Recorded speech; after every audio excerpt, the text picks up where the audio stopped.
Assalamualaikum warahmatullahi wabarakatuh. Kembali lagi bersama kami di channel Misteri Dalam Gelap. Video berikut ini membahas tentang dimensi sejarah Indonesia. Materi video ini diambil dari berbagai sumber. Buang energi negatif dan ambil sisi positifnya. Selamat menyaksikan. Mencari tahu asal-usul Nyi Roro Kidul yang banyak diperbincangkan di kalangan masyarakat. Ada 3 asal-usulnya Laut Kidul yang banyak diperbincangkan versi Misteri Dalam Gelap. Hampir semua penduduk Pulau Jawa dan bahkan masyarakat Indonesia pada umumnya percaya kalau Laut Kidul atau Pantai Selatan dari dulu hingga sekarang dikuasai oleh sesosok makhluk gaib bergelar Kanjeng Ratu Laut Kidul atau Nyi Laut Kidul. Kepercayaan atau mitos yang berkembang ini telah lama adanya di kalangan masyarakat kita. Sosok perempuan yang menjadi pemimpin dan kerajaan gaib itu pun sudah identik dengan metodologi masyarakat Indonesia. Akan tetapi bagi orang yang berpikir, itu akan memicu timbulnya sebuah pertanyaan. Ya, sebuah pertanyaan terkait dengan sebetulnya asal-usul Nyi Laut Kidul ini hingga ia bisa menjadi penguasa dan ratu di jagat raya di sekitar Jawa dan Selatan, sehingga ia menjadi besar dan dikenal sampai saat ini. Penasaran seperti apa kisahnya? Mari simak pemaparan berikut ini. 3 asal-usul Nyi Laut Kidul versi Misteri Dalam Gelap. Simpang siurnya informasi yang ada dan serta minimnya bukti sejarah yang tersedia membuat informasi seputar Laut Kidul ini hanya menjadi mitos belaka yang tidak diketahui seberapa besar nilai kebenarannya. Banyak pendapat di masyarakat terkait siapa sebetulnya Laut Kidul itu, hingga akhirnya ia bisa menjadi penguasa gaib di Laut Selatan, Pulau Jawa. Kami telah merangkum 3 pendapat yang kami rasa banyak dipercayai sebagai asal-usul Nyi Laut Kidul yang sebenarnya, dan berikut ini pembahasannya. Yang pertama, asal-usul Nyi Laut Kidul adalah Ratu Bilqis. Pendapat pertama menyebut jika Ratu Kidul sebenarnya adalah anak dari Ratu Bilqis. Pendapat pertama menyebut jika Ratu Kidul sebenarnya adalah anak dari Ratu Bilqis, anak dari ratu yang dari Raja Sulaiman. Diriwayatkan bahwa setelah Ratu Bilqis menikah dengan seorang jin pria, ia kemudian dikaruniai seorang putri. Putri ini tidak memiliki raga karena dia bukanlah manusia, dia adalah jin seperti bapaknya.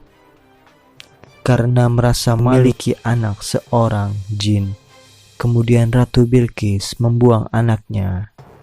Kemudian olehnya diberikan nama Aurora dan dibuang ke sebuah pulau yang jauh dari kerajaannya.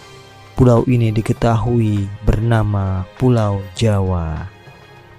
Putri Aurora tumbuh dan berkembang besar dengan bersama jin lain yang ada di pulau itu.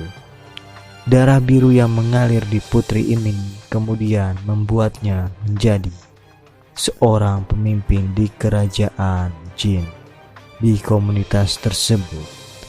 Seiring berjalannya waktu, karena terjadinya migrasi besar-besaran, orang-orang Portugis ke Indonesia, menempati Pulau Jawa. Putri Aurora dan para pengikutnya kemudian terusik dan mereka pindah karena mengalah tidak mau dekat dengan keramaian manusia. Mereka pindah ke sebelah selatan Jawa, tepatnya di pesisir pantai Laut Selatan. Beratus-ratus tahun pun Putri Aurora dan pengikutnya membangun kerajaan hingga akhirnya dia pun mencapai masa kejayaannya. Banyak sekali kerajaan-kerajaan jin kecil di sekitaran Jawa yang takluk dan bergabung dengan kerajaan Laut Kidul. Lambat laun, ketenaran yang dipimpin oleh Putri Aurora kemudian berkembang menyebar di seluruh penjuru negeri. Masyarakat Jawa yang kala itu tak terlalu fasih menyebut kata Aurora, kemudian mengubah nama putri menjadi Roro dan dipanggil Nyi Roro. Oleh karena ia menjadi penguasa jin di pantai selatan, maka namanya Roro. Kemudian diberi tambahan yaitu Kidul yang artinya selatan, maka nama lengkapnya diberi nama Nyi Roro Kidul. Yang kedua, hubungan Soekarno dengan Nyi Roro Kidul. Sebagai ratu yang menguasai pantai lautan selatan, Kanjeng Nyi Roro Kidul sudah tak lagi asing di telinga masyarakat Nusantara. Namanya begitu tersohor dan menggema dari ujung utara apalagi di ujung selatan. Eksistensi tak pernah ada habis-habisnya, mulai dari zaman kerajaan lalu hingga zaman sekarang. Saat ini sosoknya masih tetap hidup dan melekat di tengah-tengah masyarakat. Hal itu tak mengherankan, memang sebabnya Roro Kidul memiliki segudang kisah yang menarik untuk selalu diperbincangkan di kalangan khalayak yang tak ada matinya. Kenapa tidak ada sosok Nyi Roro Kidul sampai saat ini masih menjadi bahan perdebatan dari yang bergelar yang tidak punya gelar, berdebat terhadap keberadaan sosok ratu cantik penguasa lautan selatan ini. Ada yang meyakini sosok Nyi Roro Kidul itu nyata, tetapi tidak sedikit yang menganggap itu hanya mitos tutur ataupun legenda. Sastrawan besar dan terkemuka Indonesia, Prabu Kian Antator, turut buka suara terkait hal tersebut. Ia mengatakan bahwa Nyi Roro Kidul adalah tokoh rekaan seniman kala itu. Tokoh ini diciptakan untuk menutupi kekalahan Mataram dari Belanda. Dengan menciptakan tokoh Nyi Roro Kidul, mereka seakan-akan masih memiliki kuasa akan pantai selatan. Namun, terlepas perdebatan keberadaan Nyi Roro Kidul, ada satu cerita yang sangat begitu mengundang rasa penasaran, yaitu hubungan spesial antara Ratu Kanjeng Nyi Roro Kidul dengan Presiden pertama Indonesia, Soekarno. Banyak buku dan artikel ilmiah bergenre sejarah yang mencoba membahas hubungan Soekarno dan penguasa Laut Selatan itu. Lalu seperti apa dari penelusuran kami? Diketahui Presiden Soekarno pernah melakukan pernikahan atau perkawinan secara gaib dengan sang ratu dari beberapa sumber yang ditelusuri tim kami. Presiden pertama Indonesia ini pada beberapa kesempatan kenegaraan berkali-kali mengawali sambutannya dengan bercerita tentang sosok ratu cantik itu, Ratu Roro Kidul Laut Selatan.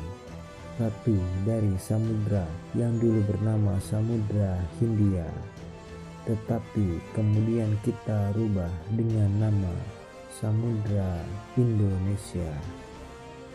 Saudara-saudara, kata Soekarno di Istana Merdeka Jakarta saat melantik R.E. Marta Dinata sebagai Kepala Staf Angkatan Laut Indonesia 17 Juli 1959. Apalagi sejak zaman Mataram Islam, ada tradisi yang mengatakan bahwa raja hanyalah bisa menjadi raja besar yang kuat, hanyalah bisa menjadi pimpinan yang kuat kalau beristrikan Ratu Pantai Selatan. Sang proklamator ini kembali membuka sambutan dengan menceritakan sosok Nyi Roro Kidul ketika Musyawarah Nasional Maritim 23 September 1963. Kata Bung Karno kala itu, "Terserah mau percaya atau tidak, itu bukan soal kepercayaan. Ini berisi satu simbolik bahwa tidak bisa seseorang raja, bahwa tidak bisa sesuatu negara di Indonesia ini menjadi kuat kalau tidak punya raja. Kawin beristrikan Ratu Roro Kidul." Simbolik itu, sambung dia, berarti bahwa negara Indonesia hanyalah bisa menjadi kuat jikalau ia juga menguasai lautan. Jikalau negara di Indonesia ingin menjadi kuat dan sentosa, maka dia harus kawin juga dengan laut. Bahwa bangsa Indonesia tidak bisa menjadi bangsa kuat, tidak bisa menjadi negara kuat jika tidak menguasai samudra. Jikalau tidak kembali menjadi bangsa maritim, tanda Soekarno. Soekarno tidak sebatas itu saja.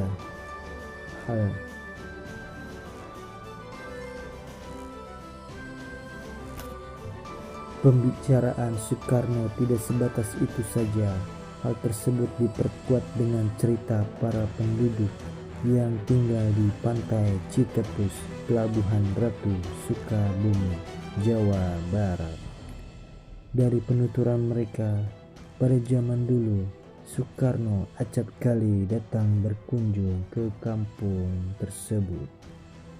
Lalu pada tahun 1960, dibangun Istana Presiden Republik Indonesia di kawasan itu, persis di bibir pantai Citepus. Namanya Pesanggerahan Tenjo Resmi. Kemudian dari Istana Presiden dibangun pula Samudra Beach Hotel dengan anggaran 660 miliar dari dana pampasan perang Jepang. Hotel ini pun kedepannya melahirkan segudang cerita yang bertalian dengan Ratu Pantai Selatan, di mana diantaranya sebagai gerbang kerajaan Sang Ratu dan tempat pertemuan antara Soekarno dengan Nyi Roro Kidul di kamar 308. Pernikahan antara Soekarno dan Nyi Roro Kidul juga tertulis dalam buku Dunia Batin II Macan Asia. Pengalaman-pengalaman spiritual Bung Karno dan Pak Harto tahun 2014. Di buku tersebut diceritakan bahwa kawin disimbolkan sebagai upaya Soekarno memperkuat bangsa Indonesia sebagai bangsa maritim atau laut sebagaimana pada zaman Kerajaan Majapahit. Oke, kita sudah sampai di tempat keramat kesepuhan. Nah, ini kita akan berziarah dulu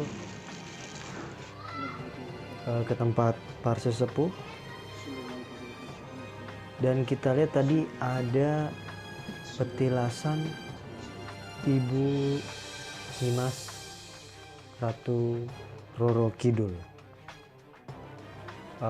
Oke, kita akan coba cek benar apa tidak. Oh, ternyata benar ada. Alhamdulillahnya, ujian ini telah selesai, dan alhamdulillahnya kita bisa berkunjung silaturahmi ke tempat petilasan Ibu Ratu Dimas Roro Kidul.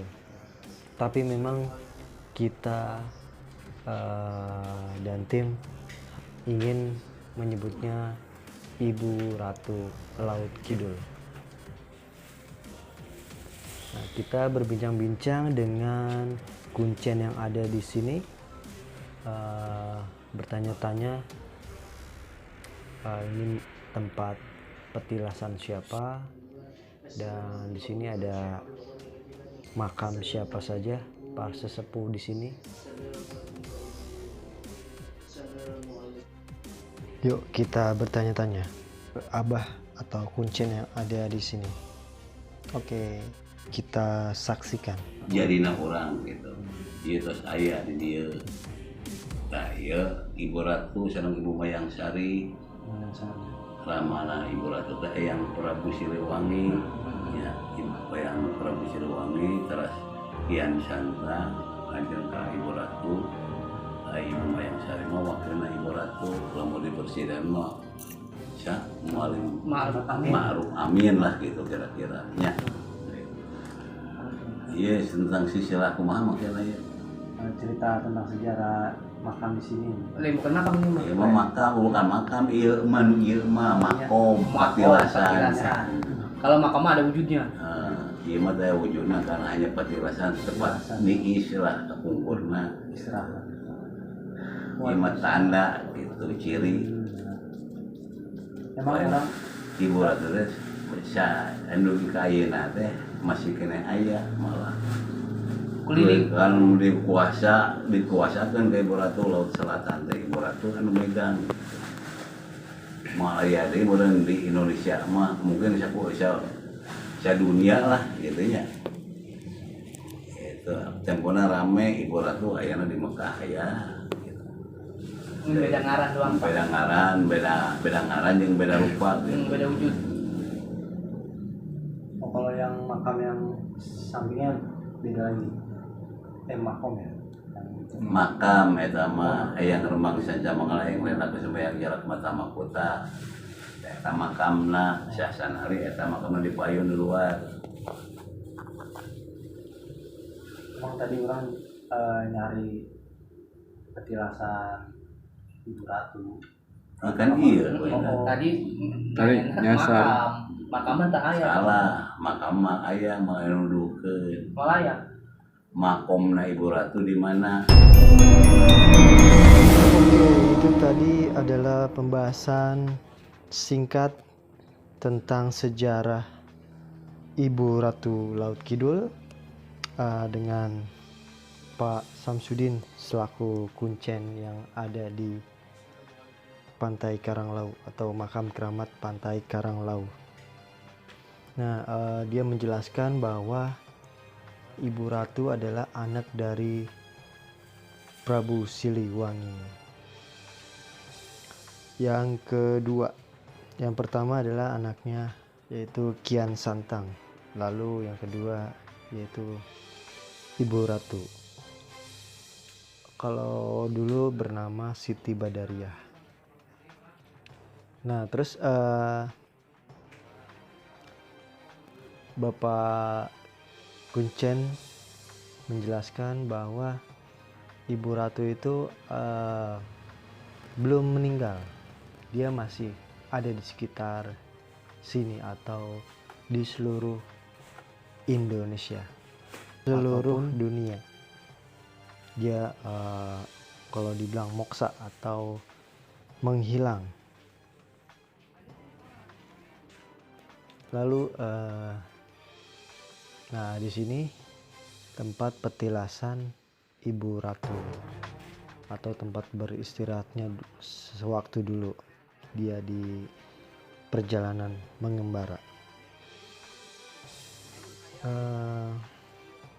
Mungkin Hanya itu saja yang bisa saya jelaskan. Kurang lebihnya mohon maaf bila ada kata-kata kurang baik atau yang tidak berkenan. Mohon dibukakan pintu maaf yang sebesar-besarnya. Kita hanya mencari informasi. Kebenaran hanyalah milik Allah semata. Kita bukan siapa-siapa dan kita tidak memiliki ilmu apapun. Semua hanya milik Allah Subhanahu wa Ta'ala. Mudah-mudahan informasi ini bisa menjadi wawasan dan pendidikan buat kita tentang sejarah para leluhur. Kita sampai jumpa di sini dan kita akhiri. Assalamualaikum warahmatullahi wabarakatuh. Tetap jaga iman dan adab.